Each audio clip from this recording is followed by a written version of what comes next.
Hi friends, and welcome back to my channel.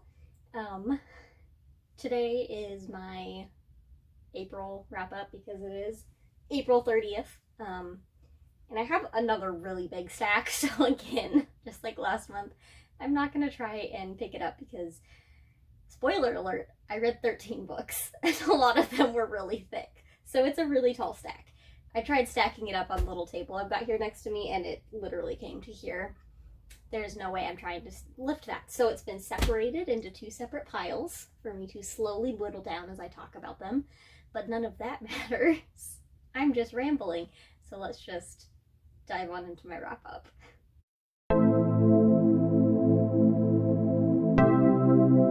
Okay, so the first book I read was Lore by Alexandra Bracken. I pretty much read all of most of the Percy Jackson books except for the first 5 in March, and so decided to continue my Greek mythology based stories with Lore. Absolutely loved it. I gave it 5 stars. I thought it was really good. It was really interesting that these families descended from the gods and the Greeks, and all of this come together every 7 years and just have a week period where they're essentially trying to kill each other and become the next god to like rule that family. That is a very bad plot synopsis. That's like basically what it is, but it was really good. I thought it was a really original idea that takes Greek characters and gods and goddesses and all of this, but gives a new spin to it. And I really liked it, and I liked it. I loved everything about it, so 5 stars for Lore. Sorry, I had to take my hoodie off because it was a blissfully rainy day when I went to work today, so I was like, hey, it's Friday, I can wear, like, you know, casual Friday, we can wear what we want, so I'm gonna wear my IT sweatshirt to work. Get out of work, and the sun is out, and it's very hot, so I was dying.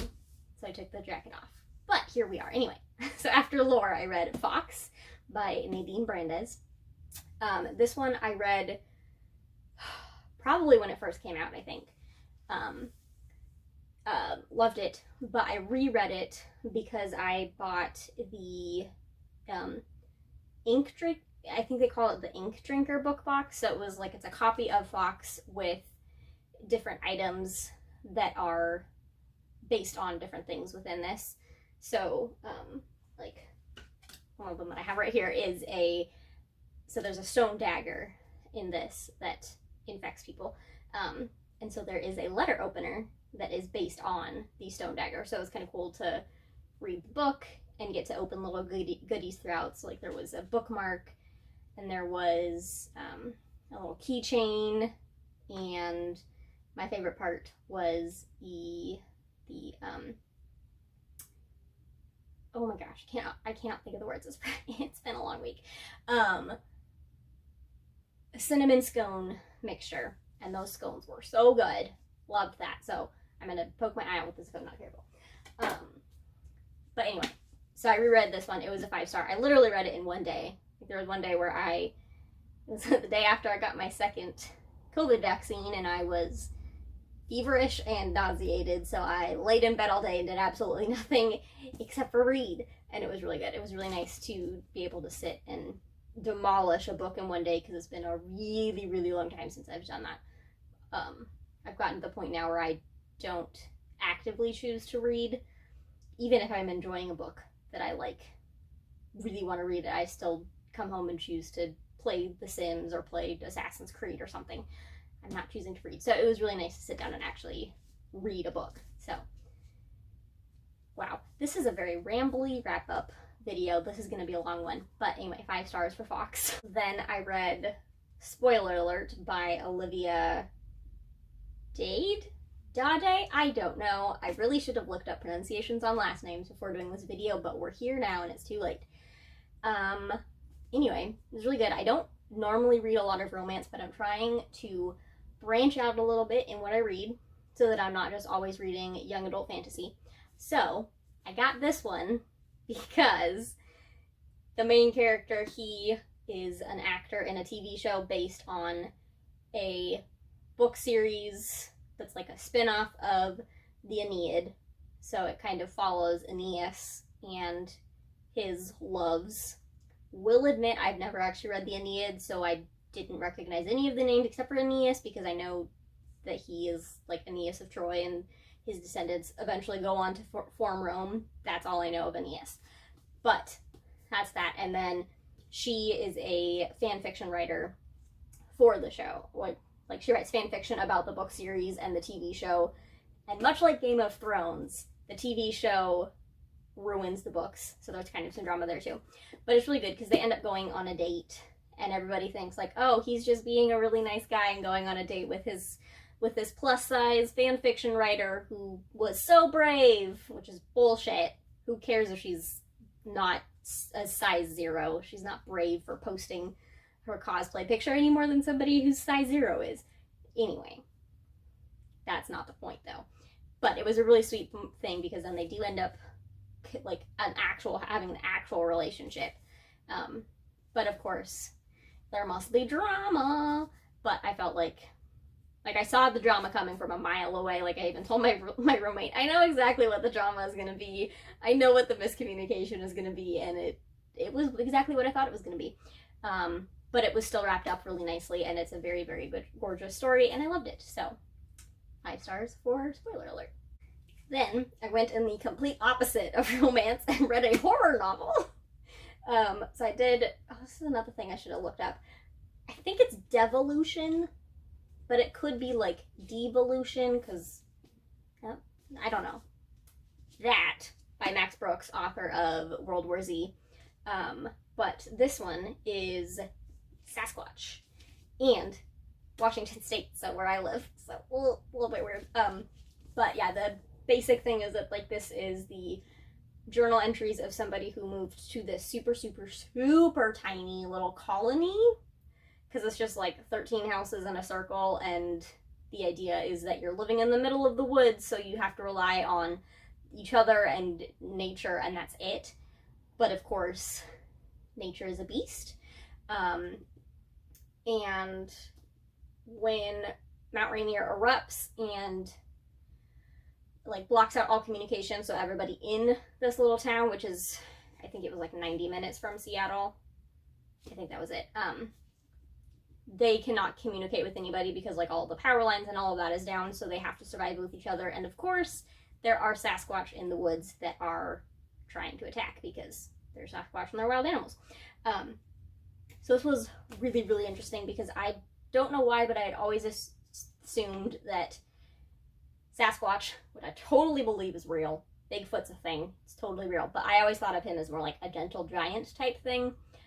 But this has a very interesting, like, violent twist to it, which I think is based on like apes and other monkeys who can be pretty bloodthirsty, I guess, but also who knows, because like gorillas look really scary, but like they're cowards. They will run and not fight. Like they don't even eat meat. So I don't know, we'll see. But it was really interesting. It was really, really good though. It was 5 stars. And yeah, I mean pretty much anything with Bigfoot I'm there, because I 1000% believe in Bigfoot. I think he's real and would love to meet him one day. I don't know why I'm assuming that Bigfoot is only a guy. Could be a girl. But anyway, 5 stars for Devolution. Then I did the City of Ghosts trilogy by Victoria Schwab, since I recently got Bridge of Souls and had not actually read Tunnel of Bones yet. So all 3 of them were 5-star reads, but I guess I can do a little bit of my thoughts. I just feel like this video is getting really long and I'm not even halfway done. But anyway, so City of Ghosts is, I mean, it's Scotland, which this one, I mean, all 3 of these just make me want to travel, but this one really, really makes me want to go to Scotland and visit some of these haunted places and see if I feel anything spooky. Yeah, I want to go to Scotland anyway, but this definitely makes me want to travel to Edinburgh and like go to St. Mary's Close. And is that what it's called? Now I feel like that's wrong. I don't know. Whatever. I want to go there. I want to see some of these spooky, creepy places. So 5 stars for City of Ghosts. Tunnel of Bones was also 5 stars. Again, just makes me want to travel. Paris is another place that I would have always kind of wanted to go to. So this also makes me want to go to Paris. This one, not so much for the spooky ghost stuff, because I feel like the best place in Paris to see spooky ghost stuff would be the catacombs, and I have absolutely no interest in going underground in an area that the walls are literally made of bones. That's a bit much for me. But I would like to go to Paris because I would love to go to the Louvre, which I know is like super touristy and such a cliche, but I think it would be really, really cool to go to such a world famous museum and see some really, really cool pieces of art, like up close and personal, not just pictures online. So this one just makes me want to go to Paris. But yeah, 5 stars for Tunnel of Bones. And then finally, Bridge of Souls was also 5 stars. This one takes place in New Orleans. New Orleans? I don't know which way you're supposed to say it, actually. I feel like I've heard it both ways. Whatever. I am just on fire with the pronunciations today. Yeah. So this one, New Orleans is another place where it's not necessarily like on my bucket list of like places I want to go before I die, but it's definitely a place that would be kind of cool. Just because there is a ton of history there. I mean, like the Axeman and all of the voodoo and hoodoo and all of that stuff. And I think it'd be super cool to go there and get to see some of the places in this story. So New Orleans is another place that I would like to go one day. Maybe not as much as Paris or Scotland, but it's on my list. More towards the bottom, but it's on the list. But anyway, 5 stars for Bridge of Souls.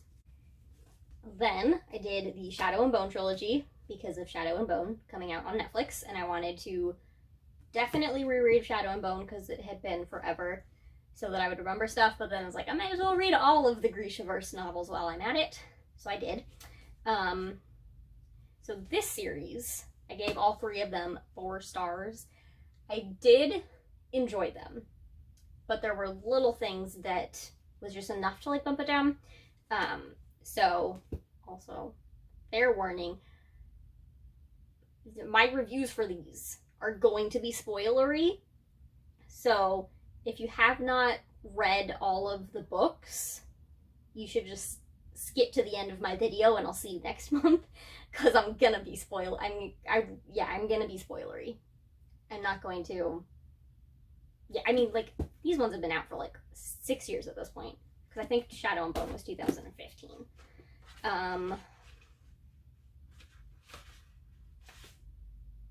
Okay, this was 2012. So this came out 9 years ago. So I kind of feel like if you haven't read them at this point, you're probably not going to, or if you do, it's just going to be because of Shadow and Bone. But also, I have like 12 followers, so you've been warned. There will be spoilers in the last part of this video, because the rest of it I'm talking about Grishaverse stuff. So just spoilers there. Anyway, so Shadow and Bone, my biggest gripe with it was that, first of all, Mal sucks. The TV show made him a lot better, because in this, he just kind of like flirts with everybody, he sleeps around, he sucks, he doesn't even notice Alina until she comes into her own, like until she becomes a Grisha, or she doesn't become a Grisha, she's always been one, but like realizes that she's a Grisha and starts using her power and becomes this super powerful sun summoner, like she is the sun summoner. And then he's like, hey girl, I see you. I'm just like, dude, no, she's literally been in front of you the entire time, you suck. And I know that like he says, I didn't see you until it was too late or whatever, but this still sucks. I don't like Mal. I don't like in the book that she ends up with him. Not that I'm saying that the Darkling, okay. See, now here we get to the problem, because the Darkling is definitely the villain of the series, but also, I feel like he and Alina were better together than she was with Mal, but that's also a problem because the romance with the Darkling is just like out of nowhere. It's so quick because it's like 2 scenes. And it's so quick. It's over and done with so quickly, and it's just so sudden. But also I love it. So that's kind of a problem because he's the Darkling. He's the one that created the Fold. He's only using Alina because he wants to expand the Fold. But also he sees how powerful Alina is, and he recognizes that she has this power, and yes, he is drawn to her so that he can use it.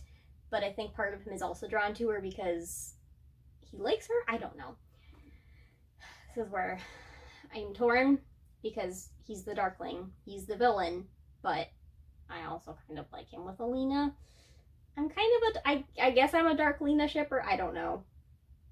Anyway, so yeah, 4 stars for Shadow and Bone, just because I didn't 100% love how quickly the romance between the Darkling and Alina showed up, and then also the fact that Mal and Alina are reunited, and Mal is almost immediately like, hey, I should have noticed you a lot sooner, and Alina's like, yeah, that's fine, and they get together. So that was obnoxious. And then Siege and Storm was also 4 stars. I absolutely love Nikolai / Sturmhond. Sorry, spoiler. 1 second. I love him enough that he has a 27-year-old with a stuffed animal, but this is my little fox stuffed animal that my parents got me for Valentine's Day a few years ago, and I named him Nikolai because he's a fox. And Nikolai and Alina always calls Nikolai the too clever fox all the time, and compares him to a fox constantly. So when I got this, I was like, his name has to be Nikolai. Yes, that is beside the point. I don't know why I just showed you that. But anyway, love Nikolai. Very excited to see who they're going to cast for the TV show. Hopefully, we'll be getting a season 2 within the next year and a half. And so that means we'll hopefully find out soon who he's going to be, because I'm really excited for it. But I gave this one only 4 stars because I felt like a lot of the action happened in the beginning and then in the last 30 pages. And I felt like most of I don't know, because I didn't actually mark it, but I feel like maybe that much of it was just kind of sitting around waiting for stuff to happen and not a lot actually happened. So I felt like most of it was the first third and then the last 30 pages. So there was a good chunk of it that I felt like not a lot actually happened. But I do love Nikolai, and I'm excited to, I'm glad that he got introduced in this book because I just love him. He's snarky, he's sarcastic, and he cares what people think a little bit, but he tries not to let it bug him or whatever. Yeah, he's just a good guy. Okay, and then Ruin and Rising, again, 4 stars. This one, the main reason I gave it 4 stars was because I felt like it was very easy for Alina to defeat the Darkling in the end, which I'm rereading. I just read King of Scars again recently and completely forgot what happens at the end of that book. So apparently it wasn't that easy for her to defeat the Darkling. Spoilers, but we'll get there. But it seemed really easy because it was all it really took was just having the blood of Mal, who, spoiler alert, is the descended from the Darkling. So all it took was to have his blood on a dagger, and she was able to kill the Darkling. So I just felt like after all of that, it was way too easy for them to actually defeat him, which was the main reason that I gave this one 4 stars. But yeah, I don't know what else I was going to say.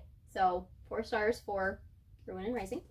And then we did 6 of Crows and Crooked Kingdom, which I love. I mean, I love a good heist. So I love them. So both of them were 5 stars. 6 of Crows is all-time love it's probably one of my favorite of the Grishaverse novels. I just, I love the characters so much. I'm really glad that okay, I'm gonna say this, but then I'm probably gonna end up doing a video about my thoughts on the Shadow and Bone Netflix series, because I realized that I have a lot. But I do love that even though Six of Crows takes place like 2 years after the events of the Shadow and Bone trilogy, I love that we still got to see Kaz, Inej, Jesper, and Nina and Matthias in Shadow and Bone, even though this story doesn't take place until 2 years later. And I'm very excited for when we get to this part in the TV show. Like, I really, really, really hope that it's gonna keep going long enough that we can see Six of Crows and Crooked Kingdom made into a TV show, because I want the heist. But I don't remember.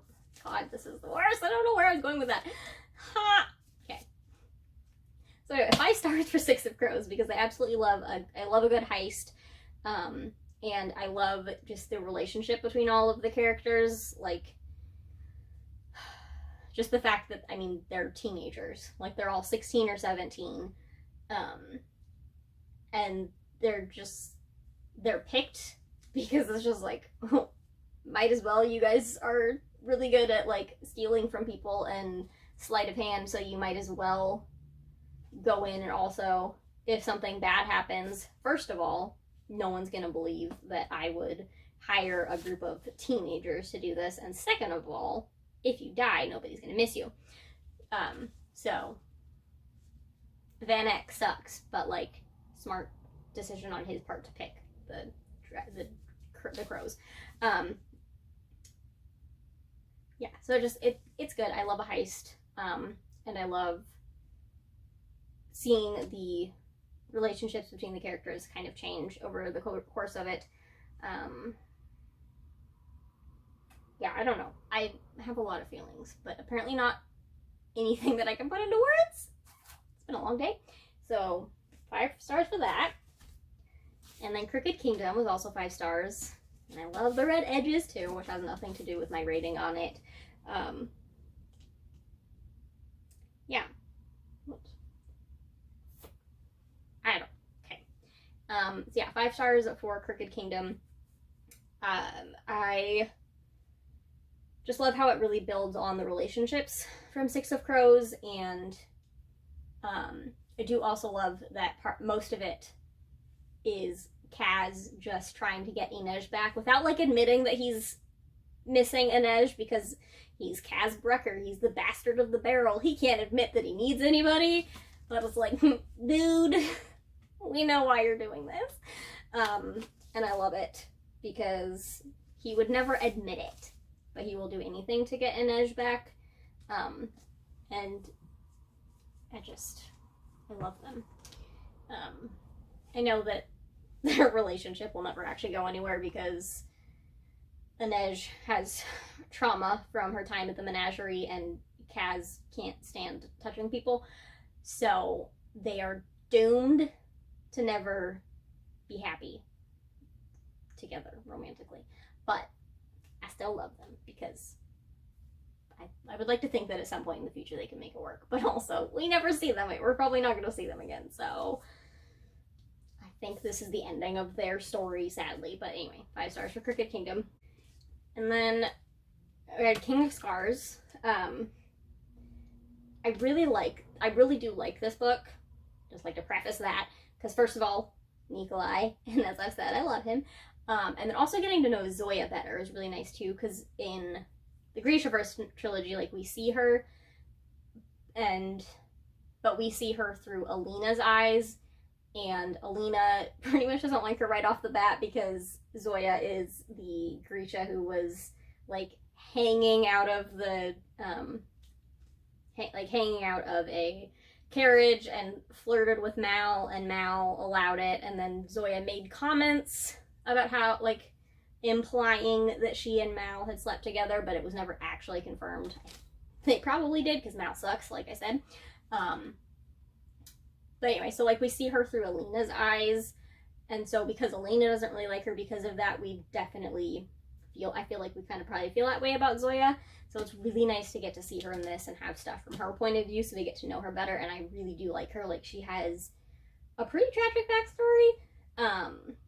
Not as bad as some, but like the fact that she was sold into marriage at the age of 9 by her parents because they were greedy and terrible people. It's just heartbreaking. And I want her to be happy. And I'm about halfway through Rule of Wolves right now, and I have my heart set on an ending for Zoya. We will find out if it's gonna happen, and I won't spoil anything on what I hope it's gonna be, because the Rule of Wolves came out a month ago, so I'm not gonna spoil that one. I'll spoil all the other books.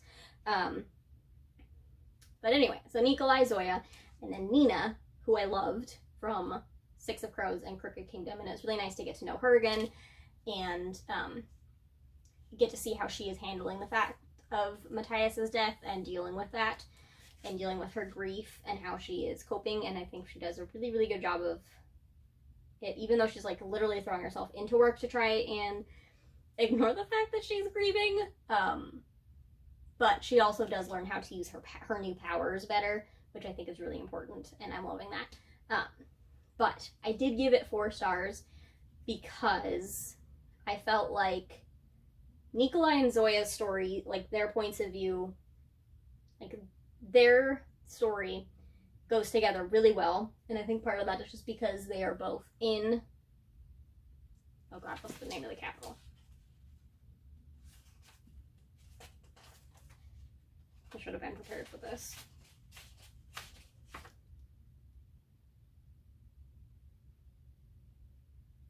Osalt?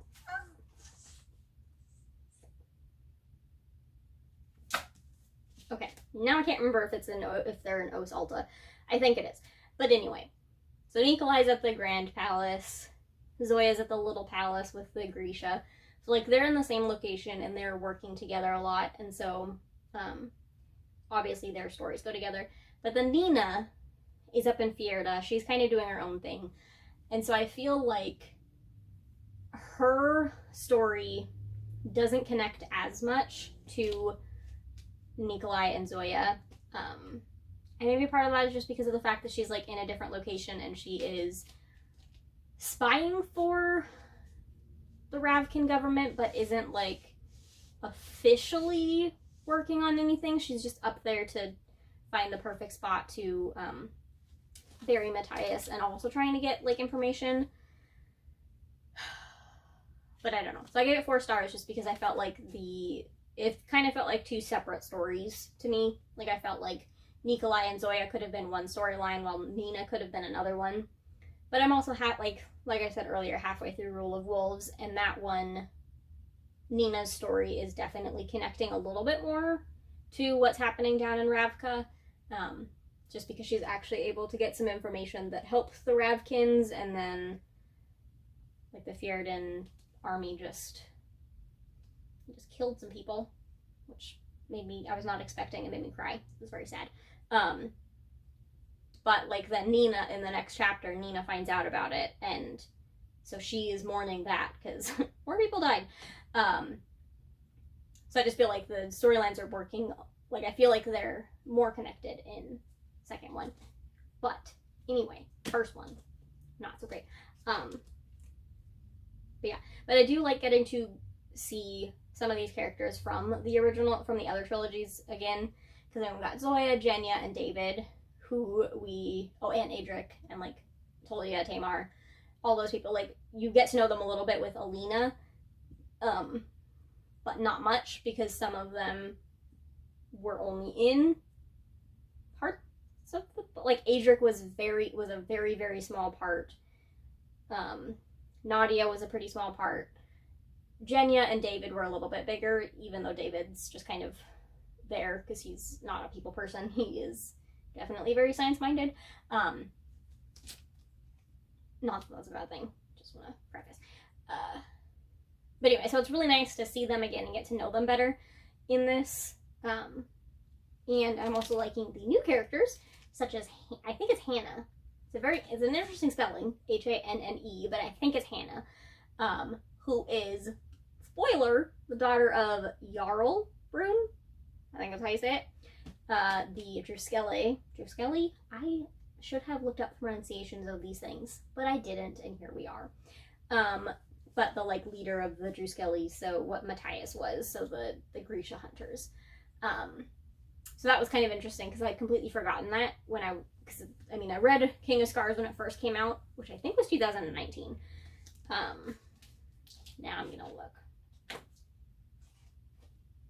Yeah, so I first read this when it came out, so 2 years ago. So I'd forgotten a lot. Like everything, actually. I didn't remember anything. Like, I got to the end of the story, I was like, wait, what? I don't remember that happening. Yeah, I did not remember that. Spoiler, the Darkling is back. Yeah, okay. This is chaotic. What was I actually saying? I was talking of... Oh my god, I don't know what I'm doing! Okay. I don't remember what I was saying. I distracted myself. Yeah, I like getting to know Jenya and David and Zoya better. And, oh yeah, I was talking about Hannah. That's right. I love her. And much like with Zoya, and I have an idea in mind of what might happen of like how Zoya's story might end and what I want to have happen to her. I've got the same thing with Hannah, and I'm really hoping that it's going to happen. But of course that would be in Rule of Wolves, not in this, because she has a big part, but like then it ends. I don't know where I'm going with this. So, you know what? 4 stars for King of Scars. Just because of the fact that I felt like it was more two storylines that didn't seem to tie up as nicely. I kind of wish that it had actually been something kind of like, oh god, Empire of Storms and Tower of Dawn. Now I can't remember which one comes right before Tower of Dawn in the Throne of Glass series. But I kind of wish it had been something like that, where it's like you have the main story, so you have Nikola and Zoya, and then the next book takes place at the exact same time, but it would have been just Nina's story. Just like you have Tower of Dawn, which comes after one of the Throne of Glass. I think it was Empire of Storms. Can't remember. But, like, it takes place at the exact same time as that, but it just completely focuses on Kale down in, oh god, whatever the name of that place is. I don't remember. But I kind of wish they'd done something like that with this, just because I don't know, I want the stories to like match up really nicely. Yeah, so that was my biggest thing with that, so that's why I gave that one 4 stars. Yeah, so that was my incredibly chaotic wrap up. I do apologize for how much I rambled. It's been a long day, and I am tired and kind of sweaty because it's really, really warm. So yeah, we're gonna just end this here before I say anything else super weird. So yeah, leave a like, comment, subscribe, and I will see you next time. Bye.